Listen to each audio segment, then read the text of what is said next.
Hello friends, and welcome to my module on managing human resource or human resource management. Now today I'm going to start with a fresh topic which is known as team building. Now team building is basically a new concept for you, but I'm sure as we proceed you will definitely be enjoying this topic because this is a very pertinent topic in any organization.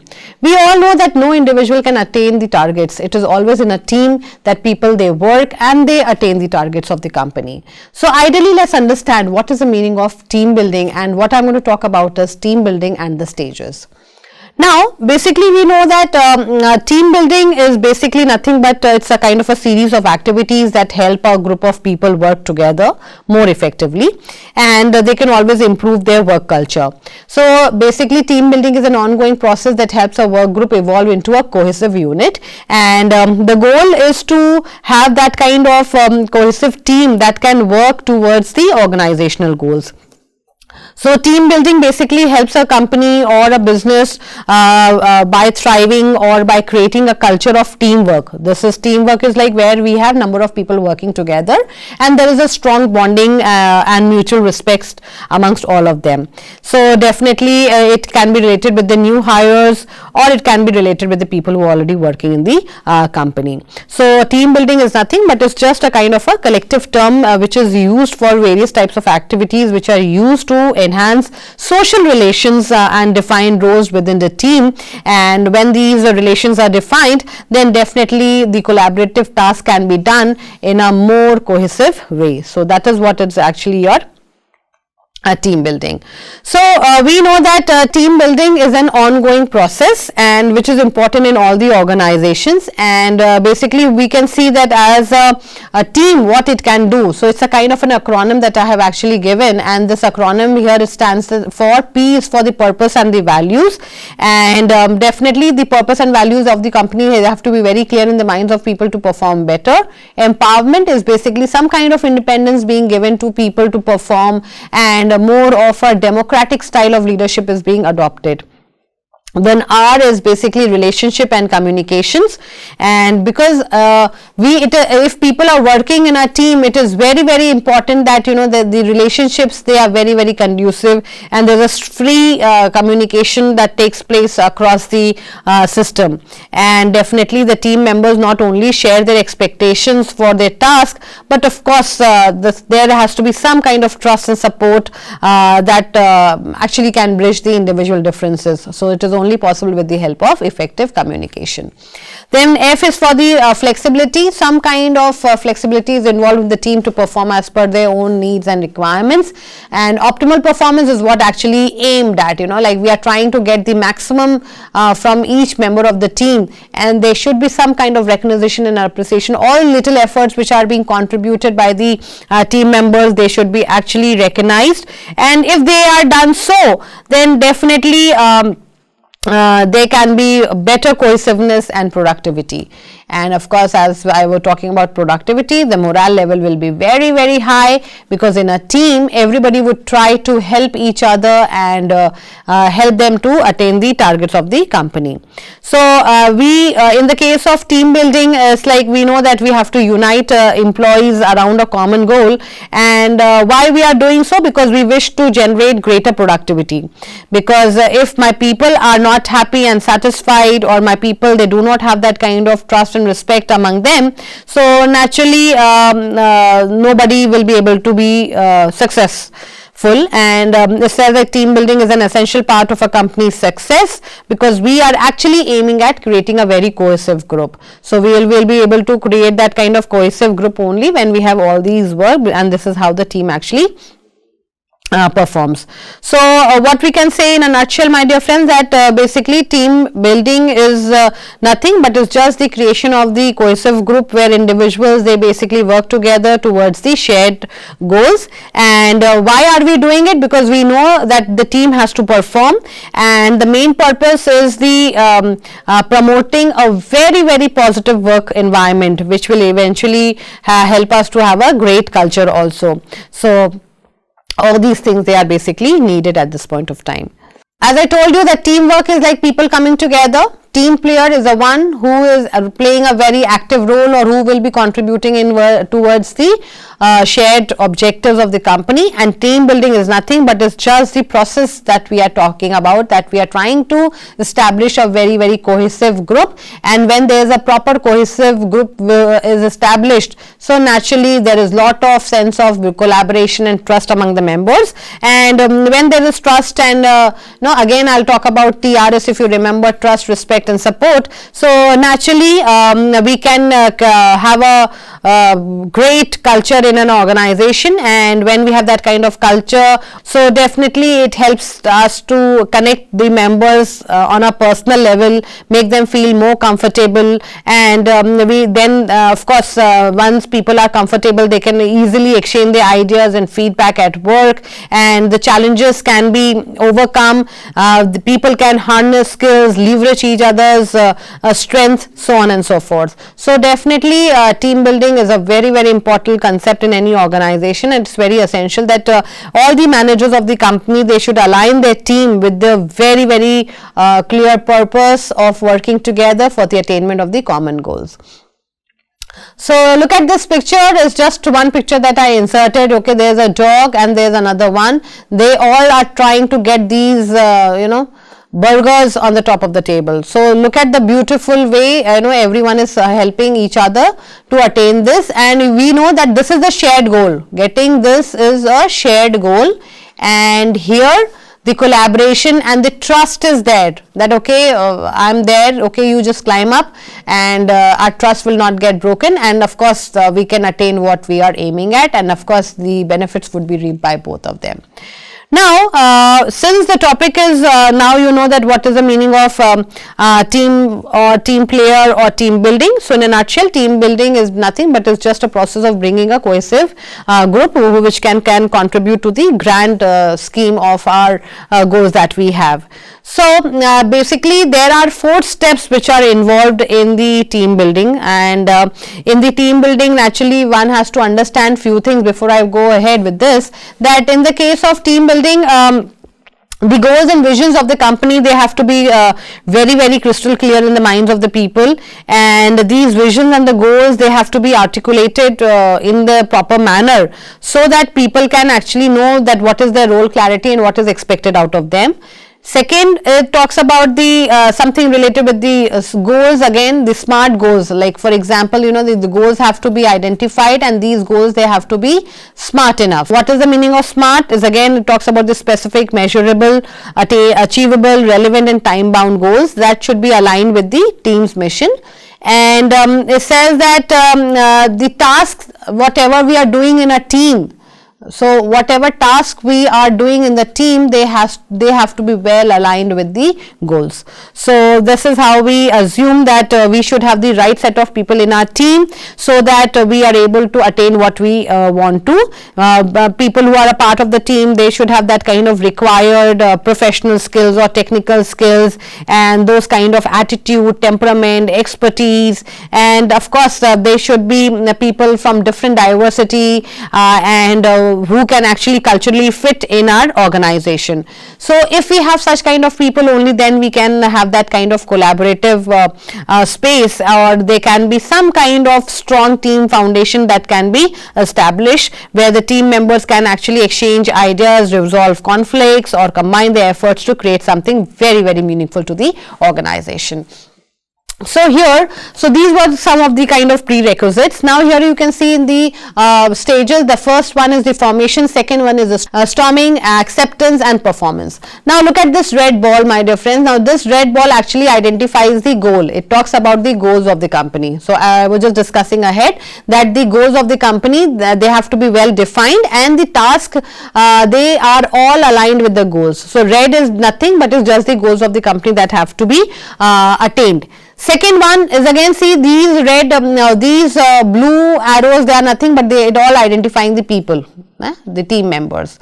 So once they are formed together, then people, they feel okay why they are being brought together, and then there's a different kind of feeling. I'll just talk about it. Then the second one is like Storming part is like, okay, people feel that, okay, I am being a part of the team, but here people feel that, okay, I, me, myself, people, they are self-obsessed, and they think that, okay, whatever I say, the people, they should listen, whatever I say, people, they should follow. But at times this doesn't really happens. So here a lot of storming part takes place. There's a lot of frustration that is happening here.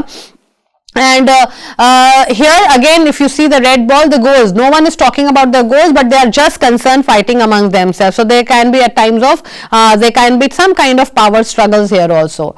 Then in the third one is acceptance. Okay, they accept, okay, now we are in a team, there is no point talking about I, me and myself. So it's better to collaborate or leverage each other's skill, and we attain the targets that have been actually set for us. So here people actually become more polite, then they avoid some kind of controversy, they adhere to people, and people who are mature enough, they are trying to bring in the efforts, or they are trying to bring in kind of coordination with each other. And here the needs are actually identified, the company's need, mission, it's all identified, the specific objectives are set aside, people are assigned specific roles and the responsibilities, and of course here in this step only the rules of the or the team rules, they are all defined here, or we can say some kind of operational guidelines are actually given, and here people, they will meet, they will discuss, they will communicate so as to attain the company's mission or the vision of the company.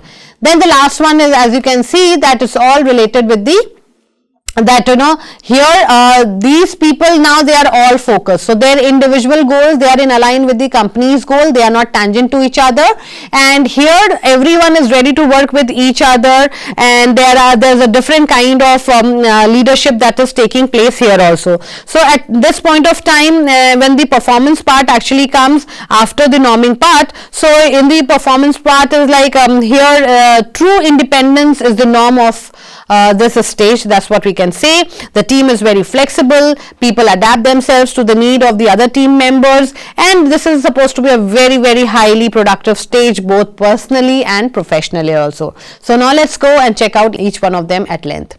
So basically stages of team formation, Tuckman in 1965, I told you that there are basically 5 ones, and the last one is basically the adjourning. Once the performance is done, people actually leave the organization. So the first stage it talks about is all related with the forming part, as I told you. One of the striking parts of the forming part is that this is the initial stage basically, and this is the process of putting the structure of the team together. We are here the structure is being defined, the problem is getting defined, the goals and the strategies are actually done. We are also identifying the challenges and the bottlenecks, or individual they take on the certain roles. And here forming is like as people, once they come together, so there can be some kind of observable behaviors that at times people may not be interested in talking to each other. At times, on the other hand, people may feel excited, optimistic and full of anticipation, and maybe others they may feel suspicious, fearful, anxious. They may always have that kind of feeling that, okay, why am I being a part of this team? Why is it only me? Or at times there can be people who are happy to be part of the team, and then on the other hand there can be some people who cannot be very satisfied being a part of the team. So here definitely it's like a lot of it's just the first stage, as I told you previously also. The mission and the vision of the company is at pay. People are not concerned about that. Then the second stage is actually this is the stage begins to occur as the process of organizing the task and processes surface interpersonal conflicts. Here people have that kind of power, egos, and they feel that, okay, I, me and myself, if you remember. And during the storming stage, team members realize the task is more difficult than they imagine. They may have fluctuations in attitude that, okay, people may be quite apprehensive that whether this task can be achieved or whether this task cannot be achieved. And there is, in the case of this storming also, people may be resistant to take up any task. They may have some kind of poor collaboration because they are not willing to talk to each other. And at times people may be concerned with the excessive work. Okay, why am I being a part of this? I already have so much of work to do. At times the unrealistic goals can be actually set in. So here in the storming stage, there can be a lot of power struggles, as I told you, and if we go ahead and we find out that do we have the common goals and objectives, do we agree on the roles and responsibilities. So a lot of questions they are posing up in this stage, and definitely like lot of conflict, frustration, irritation, whatever things that you can think of, or the adjective that you can think of, they are part of the storming part. So storming is more of a conflicting, and this conflicting can be related with the objectives, with the roles, clarity, communication, interpersonal skills. People are not ready to cooperate, and there may be some people who would be thinking of violating the team's code of conduct, or maybe they are people who would start a fight, or they would feel apprehensive or defensive. We can have all sort of people, and basically in the storming stage there can be some increase in the tension and the jealousy, and at times people are also unsure about the personal influence that they may have on the team, or the kind of freedom that they expect. So this storming diagnosis is basically says that, like you look at this picture also, as I told you, this is more of a frustrating stage, and here members are actually not willing to work, and there may be few members who would be very, very excited to work, or at times there can be some kind of role clarity, or maybe the interpersonal skills they may be missing. As I told you that this is a stage of power struggles and clashes. So if you see these balloons also, agree on what? Great, I got my way, so we all agree upon them. He didn't listen, he must be joking, I told him 2 hours ago. So everyone is thinking in their own terms, but no one is coming to the consensus part. So more or less there are power struggles, and there is lack of progress, because when struggles are there, when conflicts are there, so naturally the progress will deteriorate. So at times people are not ready to work in teams. They may have their own attitude, their own feelings, and here definitely the support is missing, or the praise for each other is also missing. So what happens is this is a stage of storming where people are struggling with the powers. Then the next one, it happens to be the norming stage. So here people actually mellow down, and now this is the time when they actually accept that, okay, we have to work in this team, these are the team players, these are the rules and regulation, or maybe the individuals, and then we have to harness the skills, or we can learn up some skills, or we have to leverage the strength of each other member. So here in this norming stage, members are actually creating new ways of doing and being together. This is what we can say, that okay, now they have kept their fight at bay, and now they have taken up the decision to work together. And as the group develops, the cohesion, the leadership changes from one teammate in change to shared leadership. So here everyone becomes a leader, and everyone starts coordinating. So here what is important is, like in this stage, this me is actually converted into we. So people are ready to work in we rather than me in this stage. So team members here actually learn that they have to trust one another for the shared leadership to be effective, and definitely people are now comfortable with the relationship. They focus on each other's energy. As I told you, they would be leveraging the skills and the strength of each other members. So at times here in this people there is a kind of a balanced influence, and then people are ready to solve the problems. They give a listening ear, active listening takes place, the confidence level is very high, people start feeling that sense of belongingness. They feel, okay, this is our team, we have to work properly. And then team members also feel that now they can express the criticisms in a very, very constructive way, and there is a sense of trust that erupts in the norming stage. Everyone is ready to work, and then there's some kind of freedom to express and contribute towards the attainment of the goals. And here basically in the case of norming stage, as I told you, that there's a shared leadership, and people are ready to offer their ideas and suggestions. The problem solving takes place, and team members, they start taking the responsibility of the work, or they start receiving the feedbacks, the guidelines, the role clarity, problem solving, all those things, they are now part of it. And here the collaboration becomes more clearer. So people are ready to collaborate with each other. They are encouraging also, and they are simultaneously they are building a very, very strong relationship relationship with one another, and people are ready to give in their positive and constructive feedbacks also. So this is the stage which is actually the working stage, where people are adhering to the rules and regulation of the team, and there is a kind of shared leadership.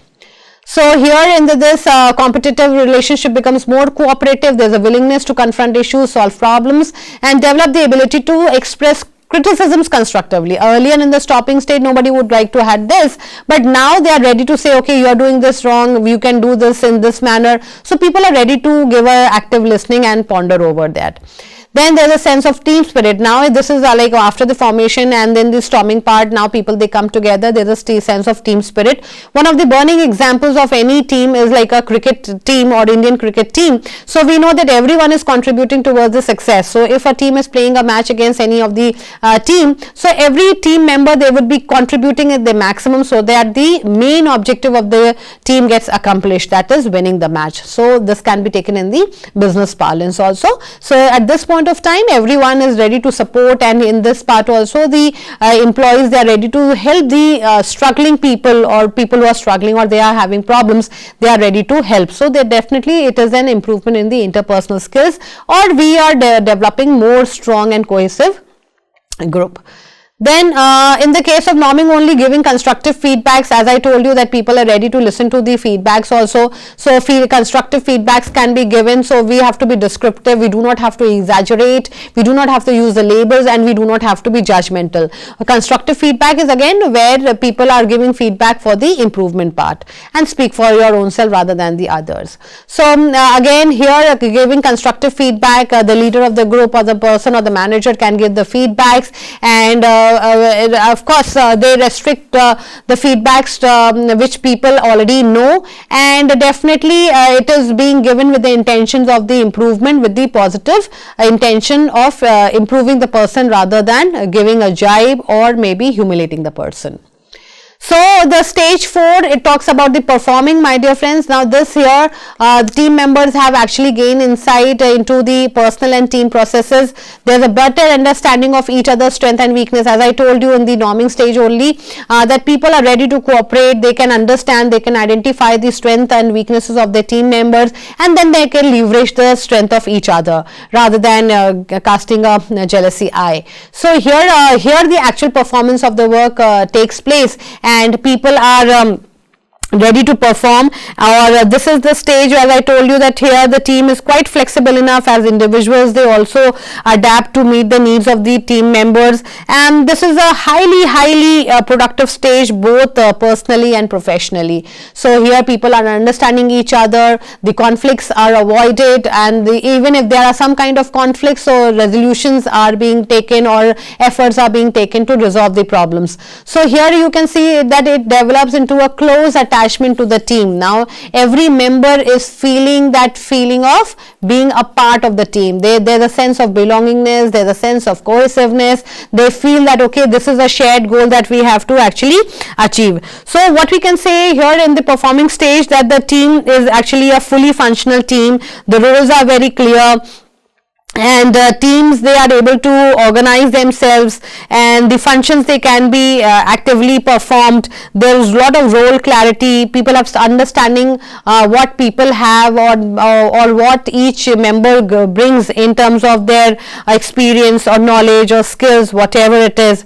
And also in the case of performing stage, there's a high level of commitment, you know. So there's a high level of commitment. Why? Because here everyone is now ready to help each other rather than pull their legs. So here a lot of personal development takes place, creativity is there, a lot of sense of satisfaction. As I told you, people, they start feeling that okay, this is our group, so there's a high sense of belongingness, and there's a lot of excitement, lot of tight bonds that actually emerge in the group or in the team. And definitely there is always a sustained feeling of momentum and enthusiasm. We should not forget that people are ready to work to any level to attain the shared goals. So here in this also people will observe, people will inquire, they will help each other, and then they will make best possible efforts to attain the goals of the company.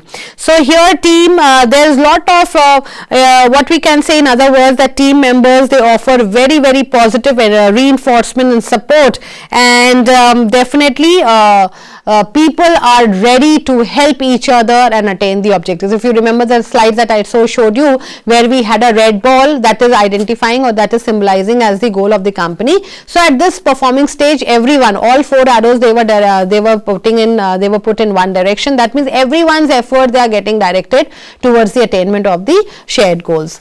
So this is what you can see here. So in a nutshell, we know that forming, storming, norming and performing, this is the stages of team building. So in the case of forming, of course, the individual needs, there is no consideration of the individual needs. But in the case of forming, team actually needs some kind of getting along, and to understand that why I am being a part of this team. So there can be different kind of feelings and thoughts and observable behaviors, and of course there are different kind of leaderships that are needed at different levels of our stages of team building. Then in the case of storming stage, you remember that storming is just a fighting stage. Conflicts and the power struggles, they are part of this, and here the individual needs, they were of the priority, that I, me and myself, why people are not listening to me, or whatever I say, that people, they should follow. And in the storming stage also, there can be lot of frustration, there can be lot of power struggles, there is lack of role clarity, and of course there is lack of consensusness and lack of progress. People are not willing to support each other, and there can be some kind of differences in the points of individual views, and the personal styles, they may be quite evident, or maybe there can be lot of arguments that can also take place among the members. At times people, they start feeling defensive also. There can be lot of confusion, and lot of interest or conflicts can be there. There can be lot of fluctuations in the attitudes that can be seen very easily, and of course here there is lot of tension and jealousy, and people are unsure about the personal influence and the freedom in the team. So here they give more weightage to the individual needs. Then in the case of the norming stage, here the individual needs are also important, but simultaneously they are taking into consideration the team also. So here in the norming stage, people say, okay, now we are a part of it, there is no point cribbing over, there is a change of leadership also. Members, they take on the shared leadership. There are processes and procedures that are agreed upon. People are comfortable with each other. The energy levels are very high. There are effective conflict resolution skills which are a part of this team, and there are balanced. There is a kind of a balanced influence and problem solving, eagerness to solve the problems. So the confidence level is very high, my dear friends, and there is a lot of acceptance of the team members, their strength and their weaknesses, and then they assure each other that okay, everything is going to work out, and they will be able to attain the shared goals. And of course in the case of norming stage, there is lot of adherence to the rules and regulations, policies, and of course there is also a freedom to express and contribute. So this is one of the best stages, because here people have actually have actually come together, and they are adhering to lot of things, and they believe as to how we can utilize the resources best, how we can support the team, and how we can take the responsibility, how can there be collective decision making, and then of course people are ready to take on to the new ideas and suggestion, and they are ready to give feedback also to each other. Then lastly, it is the performing one. Here if you see that the team needs and the task needs, they are holding, both of them, they are holding importance, because this is the time where this teams, they are fully functional, the roles are very clear, the team develops lot of independence, lot of empowerment, and there is lot of flexibility, better understanding of each other's strengths and weaknesses, and insights into group processes, and there is a high level of commitment, fun, excitement, sense of satisfaction, sense of belongingness, tight bonds, and a lot of information is given, feedbacks they are given, constructive feedbacks are given, as I told you. So here actually people will perform the task that they have been given, and here the shared leadership is actually being practiced, and here the team needs are satisfied, there are collaborative efforts or cohesive group is working towards the goals, and definitely there is a kind of positive reinforcement.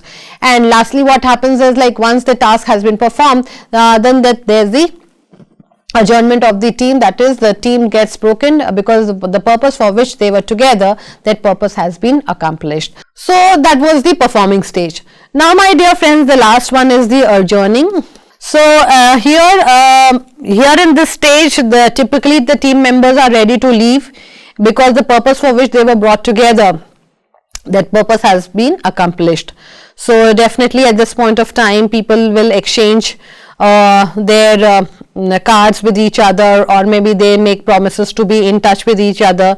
So definitely this is the time when they leave with good memories and with good interpersonal skills, and this is the time where they have to manage their feeling of termination and transition. So at times the behaviors are the kind of behavior that we can observe is like there can be visible signs of grief, and momentum actually slows down, and energy levels are down. There can be some kind of sadness, and they are happy that okay, they have been able to achieve the shared goal for which they were together. And at times people feel very happy, okay, that they were brought together, and then they build up the relationship for a longer period of time.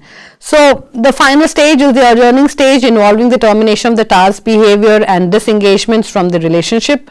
And basically it's a kind of a planned conclusion, usually includes recognition for participation and achievement, and opportunity for members to say personal goodbyes. And at times the goodbyes are said with an intention to meet again. So definitely, so this is the last stage, adjourning, the termination of the group, which is basically a regressive movement from giving up the controls to giving up inclusion in the group. So people, they leave with happy memories. So thank you, dear friends, for watching this video. I'm sure now you have got a better understanding of the word team, team player, and team building. What are the different stages of team building that is of paramount importance? That is basically it's all related with forming, storming, norming, performing, and adjourning. These are basically the 5 stages. So thank you so much for watching this video. Stay tuned for the next one. Thank you.